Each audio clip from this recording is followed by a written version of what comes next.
আপনাকে আমি 2000 বছরের ইতিহাস এই 20 মিনিটে বলে শেষ করে দেব। ইহুদি কারা? ইহুদি আর বনু ইসরাইল কি এক? উত্তর না। ভালো করে কথাগুলো শোনেন, এগুলো বই পড়তে অনেক সময় লাগবে আপনার, এবং ঘাটাঘাটি করতে অনেক সময় লাগবে, খুব অল্প সময় বুঝে নেন। ইহুদি বনু ইসরাইল এক নয়। বনু ইসরাইল কাদেরকে বলা হয়? ইব্রাহিম আলাইহিস সালামের ছেলে, এক ছেলের নাম ইসমাইল, এক ছেলের নাম ইসহাক। ঠিক আছে? ইসমাইল আলাইহিস সালাম থাকেন মক্কায়, সেখানে তাকে কেন্দ্র করে একটা সভ্যতা। এই বংশে সর্বশেষ নবী মুহাম্মদ সাল্লাল্লাহু আলাইহি ওয়াসাল্লামের জন্ম। আর এইদিকে আরেক ছেলের নাম হচ্ছে ইসহাক, যিনি থাকেন ওই শামে, ওই প্যালেস্টাইনে, ওই জেরুজালেমে, ওই জায়গায়, ওটা শাম। ঠিক আছে? এবং ওখানে তিনি তার বংশ বিস্তার হচ্ছে। তার ছেলের নাম হলো ইয়াকুব। কি নাম? ইয়াকুব আলাইহিস সালামের আরেক নাম হলো ইসরাইল। ইয়াকুব আলাইহিস সালামের আরেক নাম কি? ইসরাইল। এবং তার সন্তানদেরকে বলা হয় বনু ইসরাইল। তার সন্তান অনেক। এই সন্তানদের মধ্যে একজনের নাম ইউসুফ। ঠিক আছে? তারপরে আসছে পরে ইউনুস। এই বনু ইসরাইলের মধ্যেই দাউদ, মূসা, সুলাইমান, ঈসা ইবনে মারিয়াম। বলা হয় 1,24,000 নবী রাসূলের মধ্যে বেশিরভাগই এখানে এসেছে। তাহলে বনু ইসরাইল বলা হচ্ছে এই কওমটাকে। ওদের নাম বনু ইসরাইল থেকে ইহুদি হলো কখন? যখন তারা ঈসা আলাইহিস সালামকে স্বীকার করলো না তখন। ঈসা আলাইহিস সালাম কি তাদের মধ্যে আসে নাই? সেই ঈসা আলাইহিস সালামকে যখন তারা অস্বীকার করলো, তখন তাদের নাম আল্লাহ পাক এই বনু ইসরাইল থেকে পরিবর্তন করে হাদু দিয়েছেন কোরআনে। কুল আইয়া আইয়ুহাল্লাযীনা হাদু ইন যাআমতুম আন্নাকুম আউলিয়াউ লিল্লাহি মিন দুনিন নাস ফাতামান্নাউল মাউত। আছে না কোরআনে? অনেক জায়গা আছে। আল্লাহ পাক তখন তাদেরকে আর বনু ইসরাইল বলছেন না, বলছেন ইয়াহুদ। কি বলছেন? এই যে নাম আসলো ইহুদি। তো বনু ইসরাইল এবং ইহুদি এক নয়। বনু ইসরাইলরা ভালো ছিল এবং তারা ওই সময়কার মুসলিম ছিল। যখন তারা আল্লাহ পাকের আনুগত্য করেছিল, আল্লাহ পাক তাদেরকে সমৃদ্ধি দিয়েছিলেন, ঠিক আমাদের মতোই।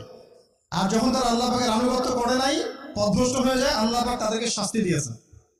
এক পর্যায়ে তারা যখন নবীদেরকে হত্যা করা শুরু করেছিল, অনেক নবীকে হত্যাও করেছে। যেমন জাকারিয়া আলাইহিস সালামকে তারা হত্যা করেছে, ইয়াহইয়া আলাইহিস সালামকে হত্যা করেছে।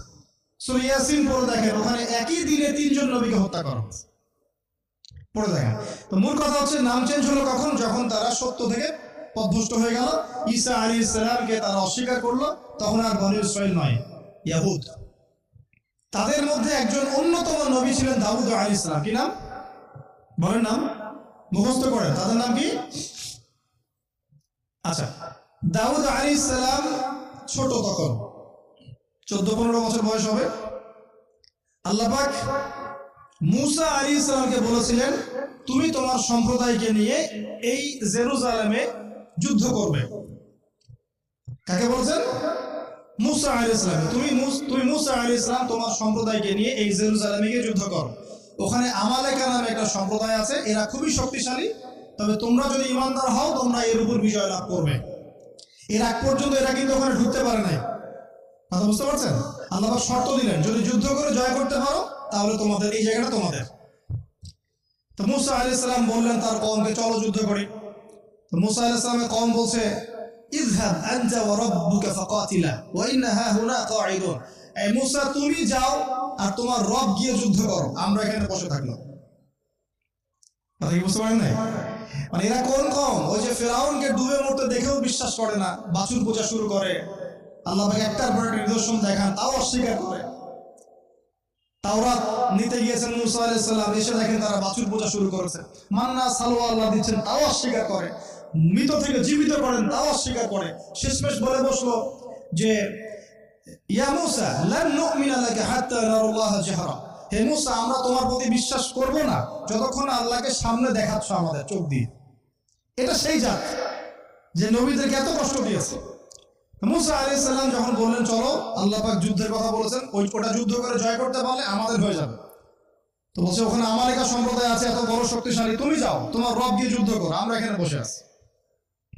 আর আমাদের নবী মুহাম্মদ সাল্লাল্লাহু আলাইহি ওয়াসাল্লাম যখন বদরের মাঠে 313 জনকে নিয়ে পরামর্শ করছেন কি করব, যুদ্ধ করব কিনা, তখন আমাদের মুসলিম সেনা বাহিনীর মধ্যে যে সাহাবীরা ছিলেন, সাদ বিন মুয়াজ রাদিয়াল্লাহু আনহু, তিনি বলছিলেন, ইয়া রাসূলুল্লাহ সাল্লাল্লাহু আলাইহি ওয়াসাল্লাম, আপনি আমাদেরকে নিয়ে বদরের মাঠ কেন, যদি উত্তাল সাগরেও ঝাঁপ দিতে চান আমরা সেখানেও ঝাঁপ দিব। কত পার্থক্য, তাই না? তিনি বলছিলেন যে আমরা সেই কথা আপনাকে বলবো না যে কথা মুসার কওম মুসাকে বলেছে, বরং আমরা, আপনি যদি আদেশ করেন আমরা উত্তাল সাগরেও ঝাঁপ দিতে পারি। এমনি এমনি তো বদরের যুদ্ধ আসে নাই, বিজয় আসে নাই, এইসব ইমানের কারণে এসেছে। এখনো কি এই মাজলুম ভাইরা উত্তাল সাগরে ঝাঁপ দেয় না? তারা তাই করছে। ওদিকে আসছি আমি পড়ে, এই জায়গাটা একটু বোঝেন। তো যুদ্ধ তারা করলো না, যুদ্ধ করলো না। আল্লাহ পাক শাস্তি দিলেন। কি শাস্তি? 40 বছর আল্লাহ পাক ওদেরকে একটা জায়গায় ঘুরপাক খাওয়ানো শুরু করলো। সকালে উঠে একটা পাহাড়কে কেন্দ্র করে ঘুরতো, সন্ধ্যায় এসে আবার সেই জায়গায় থেমে যায়। এটাকে বলা হয় তিহ উপত্যকার 40 বছরের শাস্তি। সূরা বাকারার মধ্যে দলিল আছে। এবার মুসা আলাইহিস সালামের জীবনটা শেষ, ওনার হায়াত শেষ, উনি চলে গেলেন আল্লাহর কাছে। পরবর্তীতে নবী হলেন ইউশা বিন নুন। কি নাম? ইউশা বিন নুন। মনে রাখার চেষ্টা করেন, ভুলে যান না আবার। ইউশা বিন নুন একজন নবী। এবার ইউশা বিন নুনের সময় ওই বনু ইসরাঈলী বলছে যে আমরা যুদ্ধ করতে চাই, ওই জায়গা আমরা দখল করতে চাই। কোন জায়গা বলেন তো? আমিন। এখন আসেন, কোন জায়গা ভাই? কোন জায়গা যুদ্ধ করতে চায়? আচ্ছা, জেরুজালেম নিয়ে এত কথা কেন জানেন? কারণ এই জায়গাটা শেষ জামানার সবচেয়ে ইম্পর্টেন্ট জায়গা। শেষ জামানার সবচেয়ে ইম্পর্টেন্ট জায়গা 3টা, মুখস্থ করেন। কয়টা? এক হচ্ছে জেরুজালেম, 2 হচ্ছে মক্কা মদিনা, জানেন, আর 3 নম্বর হচ্ছে কনস্ট্যান্টিনোপল। কনস্ট্যান্টিনোপল মানে কুস্তান্তনিয়া। কোথায় এটা? তুরস্কে। আরেকটা জায়গা আছে, এটা অনেক বেশি ইম্পর্টেন্ট, সেটা হলো খোরাসান। সেটা কি? খোরাসান। এই 4টা জায়গার কথা মাথায় রাখবেন। পুরো বিশ্বের এই প্রেক্ষাপট এই 4টা জায়গাকে কেন্দ্র করে ঘুরতে লাগবে, এবং এর সেন্টার হার্ট হচ্ছে জেরুজালেম। কারণ কিয়ামত ততদিন পর্যন্ত হবে না যতদিন এই জেরুজালেম মুসলিমদের দখলে না আসছে, এবং এই জেরুজালেম থেকে ইমামুল মাহদি ঈসা ইবনে মারইয়াম বিশ্ব শাসন না করছেন, ততদিন পর্যন্ত এই পৃথিবীতে কিয়ামত হবে না ইনশাআল্লাহ। বুঝতে পারছেন কথা? আচ্ছা, তো ইউশা বিন নুন এখন বলছেন যে আচ্ছা তোমরা তো আবার যুদ্ধ করতে যাচ্ছ, মুসা আলাইহিস সালামের সময় তো যুদ্ধ করতে বলা হয়েছিল, করো নাই। এখন যদি আবার যুদ্ধের কথা বলা হয়, যদি তোমরা আবার পালায় যাও, তখন তারা বলছে ওয়ামা লানা আল্লা নুকাতিলা ফি সাবিলিল্লাহ, কেন আমরা আল্লাহর রাস্তায় যুদ্ধ করব না? ওয়াকাদ উখরিজনা মিন দিয়ারিনা, আমাদেরকে আমাদের বাড়িঘর থেকে বের করে দেওয়া হয়েছে, ওয়া আবনাইনা, আমাদের সন্তান থেকে বিচ্ছেদ করানো হয়েছে, কেন যুদ্ধ করব না? অবশ্যই যুদ্ধ করব। তো বলছি ঠিক আছে, তাহলে আমি আল্লাহর কাছে দোয়া করলাম। হ্যাঁ করেন। আল্লাহর কাছে দোয়া করা হলো, আল্লাহ পাক বলেন যে জিহাদ ফরজ করলাম, নাও যুদ্ধ করো। ওখানে কোন সম্প্রদায় আছে? আমালেকা, অনেক শক্তিশালী। তাই ইউশা বিন নুনের কাছে এখন এরা বলছে নেতা দাও, নেতা। তো ইউশা বিন নুন বলছেন ঠিক আছে আমি দোয়া করলাম, আল্লাহ পাক তালুতকে নেতা বানালেন। কাকে? তালুত। এখন বনু ইসরাঈল বলছে ওর নেতৃত্ব আমরা মানি না। কেন মানো না? যে ওর তো টাকা পয়সা নাই, ওর তো স্ট্যাটাস নাই। যে আমাদের কাছে নেতৃত্বের মানদণ্ড যেগুলা, আমরা টাকা পয়সা থেকে নেতা মানি না। আপনার টাকা নেই, আপনি নেতা হতে আসছেন কেন? আপনার স্ট্যাটাস নাই, আসছেন কেন? ও বনু ইসরাঈল একই কথা বলছে, ওর তো টাকা নাই, স্ট্যাটাস নাই, নেতা হবে কেন? তখন আল্লাহ পাক বলছেন যে ওয়াজাদাহু বাসতাতান ফিল ইলমি ওয়াল জিসম, আল্লাহ পাক তো তালুতকে 2টো কোয়ালিটি দিয়েছেন। আল্লাহ পাক তাকে শারীরিক শক্তি দিয়েছিলেন এবং জ্ঞান দিয়েছেন, প্রজ্ঞা এবং জ্ঞান দিয়েছেন। তার নেতৃত্বের মানদণ্ড কয়টা এখানে পেলেন? 2টা। শারীরিক শক্তি থাকতে হবে ঠিকঠাক, ফিজিক্যালি স্ট্রং না হলে তো সে ডিল করতে পারবে না, আর মেধা থাকতে হবে, জ্ঞান। তা আসলে কি এই 2টা এখন নেতৃত্বের মানদণ্ড? সুবহানাল্লাহ। অদ্ভুত সিস্টেম বিশ্ববাসীকে দেওয়া হয়েছে, বিশ্ববাসীকে একটা অদ্ভুত সিস্টেম দেওয়া হয়েছে। একজন মেজর, একজন কর্নেল, একজন বিসিএস ক্যাডার মানুষ এমন একজন মানুষকে স্যালুট করে যে মানুষটা অক্ষর কারণে নামও স্বাক্ষর করতে পারে না, এবং সে বিভিন্ন জায়গায় দুর্নীতি করে আসছে, টাকা পয়সা লুটপাট করে আসছে। একজন বিসিএস ক্যাডার এবং একজন আর্মি অফিসার, একজন জেনারেল, একজন মেজর তাকে স্যালুট করতেছে। কি সিস্টেম! অথচ তার চাইতে এই ব্যক্তি নেতৃত্ব পাওয়ার অনেক বেশি যোগ্য। জ্ঞান তার আছে এবং শারীরিক শক্তি তার আছে, তার প্রশিক্ষণ আছে, সবকিছু তার মধ্যে আছে। কি সিস্টেম বিশ্ববাসীকে দেওয়া হয়েছে! সুবহানাল্লাহ। আমি ফিলোসফিও পড়েছি অনেকদিন। অ্যারিস্টটল এবং প্লেটোদের যুগে এটাকে বলা হতো দি কমিউনিটি অফ ফুলস, একটা পড়ে দেখবেন, স্যার সলিমুল্লাহ লেখা অনেকগুলো বই আছে, এর মধ্যে পড়ে দেখেন। মানে অজ্ঞতার একটা যুগ, অজ্ঞতার শাসন, অজ্ঞতার কমিউনিটি। বাদেন এখানে ইউসা বিন নূন নেতৃত্ব দিলে কাকে? তালুতকে। ওরা বললো মানি না। তো আল্লাহ পাক মনোনয়ন করেছেন, এখন না মানলে তোমরা আযাব ভোগ করবা। তারপরে তারা মেনে নিল, এবার যুদ্ধে যাচ্ছে। ওই জেরুজালেম মুক্ত করতে যাচ্ছে। যে জেরুজালেম এখন তারা মুক্ত করতে চাচ্ছে, ওই জেরুজালেম তালুতের বাহিনী মুক্ত করতে যাচ্ছে। বলে তো তালুত এবং বনু ইসরাঈল তখন ভালো না খারাপ? ভালো না খারাপ? তারা কি মুসলিম না মুসলিম? তারা তখন মুসলিম না মুসলিম? মুসলিম। তারা তখন ইউসা বিন নূনের উম্মত, তার আগে ছিল মূসা আলাইহিস সালামের উম্মত।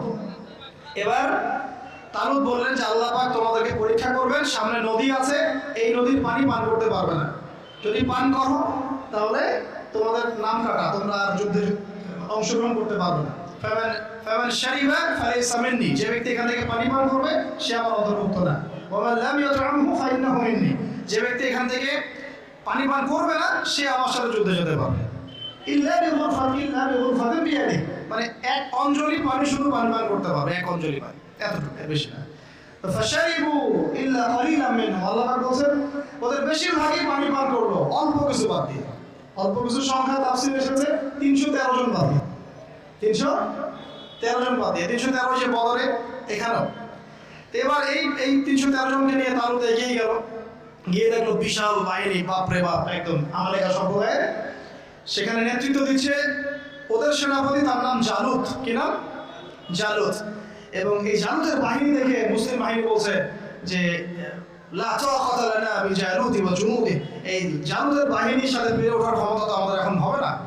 কিন্তু যারা ভেবেছিল যে আল্লাহর সাথে সাক্ষাৎ করতে হবে, যাদের ঈমান দৃঢ় ছিল, তারা বলেছিল কাম মিন ফিআতিন কলিলাতিন গালাবাত ফিআতান কাসীরাতান বিইذনিল্লাহ, তোমরা ভয় করো না, আল্লাহর হুকুমে বহু ছোট ছোট দল বড় বড় দলের উপর বিজয় লাভ করেছে। এটা তারা বলে একটা দোয়া করলো, এই দোয়াটা শিখে নেবেন। তারা একটা দোয়া করলো, তারা বললো রব্বানা আফরিগ আলাইনা সাবরান ওয়া সাব্বিত আকদামানা ওয়ানসুরনা আলাল কওমিল কাফিরিন। আর আল্লাহ পাক বলেন ফাহাজামু বিইذনিল্লাহ, আল্লাহ পাকের হুকুমে তারা এই মাত্র 313 জন নিয়ে জালুতের বিশাল বাহিনীকে পরাজিত করলো। এবং এই বাহিনীতে দাউদ আলাইহিস সালামও ছিলেন, তখন তিনি ছোট। এই জালুতকে হত্যা করেছে দাউদ আলাইহিস সালাম। দাউদ আলাইহিস সালাম জালুতকে হত্যা করলেন। কিভাবে হত্যা করলেন সেটা আসছে, যে এই গুলতি নিক্ষেপ করেছিল দাউদ আলাইহিস সালাম, আর তার চোখে গিয়ে লাগে জালুতের, এতেই জালুত মারা যায়। তো এখন মূল কথাটা হচ্ছে, দেখুন এই বনু ইসরাঈল এই যুদ্ধে জয়লাভ করে এই বাইতুল মুকাদ্দাস বা জেরুজালেম জয় করলো। এই যে তারা প্রথমবার এখানে ঢুকলো, এর আগ পর্যন্ত কিন্তু ঢুকতে পারে না। এবার আল্লাহ পাক তাদেরকে বললেন তোমরা এখানে যদি আমার আদেশগুলো মেনে চলো, এই জায়গা তোমাদেরই, তোমরা এখানে থাকবে। কিন্তু যদি তোমরা আদেশ না মানো, আমার বিরুদ্ধাচরণ করো, তোমাদেরকে এখান থেকে বের করে দেব। আর আল্লাহ পাক এটা বলেও দিলেন লা তুফসিদুনা ফিল আরদি মারাতাইন, তোমরা কিন্তু দুইবার সীমা লঙ্ঘন করবা, আমি কিন্তু সতর্ক করছি তোমাদেরকে। কয়বার? দুইবার। এবার দাউদ আলাইহিস সালামের সময় তারা খুব সুন্দর ছিল, একদম রুলিং স্টেট। বলা হয় যে দাউদ আলাইহিস সালামের সময় তারা ওই জেরুজালেম থেকে বিশ্বকে শাসন করেছে। ঠিক আছে? দাউদ আলাইহিস সালামের পরে আসলো তার ছেলে সুলাইমান, নাম কি? সুলাইমান আলাইহিস সালাম। এই সময় আরো সমৃদ্ধি লাভ করলো, এত সমৃদ্ধি যে বাতাসের উপর নিয়ন্ত্রণ। জিনরা ডুবুরির কাজ করে পাথর এনে দেয়, জিনরা ডুবুরির কাজ করে মনোমুক্ত এনে দেয়। জিনদেরকে দিয়ে এই যে বাইতুল মুকাদ্দাসের নির্মাণ করালেন আবার, তাই না? এই যে বাইতুল মুকাদ্দাসের কথা বলছে। তারপরে বাতাসকে যদি বলেন এখান থেকে আমাকে নিয়ে যাও, 1 মাসের পথ এক বেলায় চলে যাচ্ছে। পিঁপড়া হাঁটছে, সুলাইমান আলাইহিস সালাম পিঁপড়ার ভাষা বোঝেন, পাখির ভাষা বোঝেন, তারা তেলাওয়াত করেন, মাছ এসে তেলাওয়াত শুনে। মানে এমন একটা সভ্যতা, এই সভ্যতা পৃথিবীতে আসেনি কখন। এবং আপনি যতই সায়েন্স এন্ড টেকনোলজির কথা বলেন না কেন, এই লেভেলে আপনি যেতে পারবেন না, কখনো পারবেন না। কারণ সুলাইমান আলাইহিস সালাম একটা দোয়া করেছিলেন, রব্বি হাবলি মুলকান, আল্লাহ আমাকে এমন রাজত্ব দান করুন, লা ইয়ানবাগি লিআহাদ, যেমন রাজত্ব আপনি কাউকে দেন নাই কখনো। পৃথিবীর ইতিহাসে সুলাইমান আলাইহিস সালামের মতো রুলিং স্টেট কোনোদিনও ছিল না, আসবেও না। তো সুলাইমান আলাইহিস সালাম এবং তার অনুসারীরা তখন ভালো ছিলেন এবং জেরুজালেম থেকে তারা বিশ্ব শাসন করেছেন। এবার শুরু হলো তারপরে এদের অধঃপতন। অধঃপতন শুরু হতে হতে এমন একটা জায়গায় চলে গেল যে জেনা, এই মদ খাওয়া, এই সুদ খাওয়া, এই মানুষকে হত্যা করা, এমনকি নবীদেরকে হত্যা করা, এমন কোনো পাপ নাই করতে বাকি রাখলো না। এমন কোনো পাপ নাই মানে নবীদেরকে পর্যন্ত জবাই করে হত্যা করছে। আর কি কিছু বলতে হবে? আল্লাহ পাক ওই যে ওয়াদা করেছিলেন যদি ফাসাদ সৃষ্টি করো এখান থেকে বের করে দিব। এবার আল্লাহ পাক একটা বাহিনী পাঠালেন। এই বাহিনীটা পাঠিয়েছেন ইরাকের ব্যাবিলন থেকে। কোন জায়গা? ইরাকের ব্যাবিলন। এই বাহিনীর রাজার নাম ছিল নেবুজাদনেজার। কি নাম বলেন? নেবুজাদনেজার। সে ছিল মূলত অগ্নি পূজারী আর কি। তার একটা সভ্যতা, ব্যাবিলনের সভ্যতা। ব্যাবিলনের সভ্যতা কিন্তু অনেক প্রাচীন। এবার তারা গিয়ে কি করলো, এই বনু ইসরাইল যারা পথভ্রষ্ট হয়ে গেছে এদেরকে এমন মায়ের ওখানে জেরুজালেমে গিয়ে একটা একটা করে সেখান থেকে ওরা বের করে দিল, দিয়ে ওদেরকে ওই জেরুজালেমের এই যে মসজিদ ওখানকার সব যা আছে সব ডিস্ট্রয় ম্যাসাকার করে ফেলল। এখন ওরা যা করতেছে গাজার সাথে এরকম কাজ এর চেয়ে ভয়ঙ্কর। নেবুজাদনেজার একটা একটা করে ধরে ধরে কেটে কেটে ফেলল। আর বাকি যারা বেঁচে ছিল এদেরকে দাস বানিয়ে শিকল দিয়ে পেঁচিয়ে ব্যাবিলনে নিয়ে গেল। তাহলে দেখেন রুলিং স্টেট থেকে বনু ইসরাইল চলে আসলো এখন কোথায়? ব্যাবিলনে, দাসত্বের শৃঙ্খল। আর তাদের ওই খবর থাকলো না, শেষ। কারণ আল্লাহ ওয়াদা করেছিলেন ভালো থাকলে ভালো থাকবা, খারাপ করলে খারাপ।